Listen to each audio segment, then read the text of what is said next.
দুইটা দুইটা ভয়ঙ্কর পাপের কথা বলে দেই।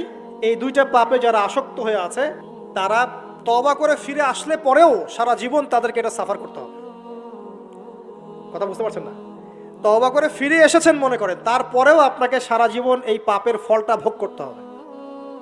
এক, মাদক দ্রব্য দীর্ঘদিন সেবন করেছেন, তওবা করেছেন, ফিরে এসেছেন, আল্লাহ হয়তো মাফ করে দিয়েছেন, আল্লাহ পাক মাফ করে দিয়েছেন, বাট আপনি আপনার দেহের যে ক্ষতিটা করে ফেলেছেন এটা পোষাতে পারবেন না।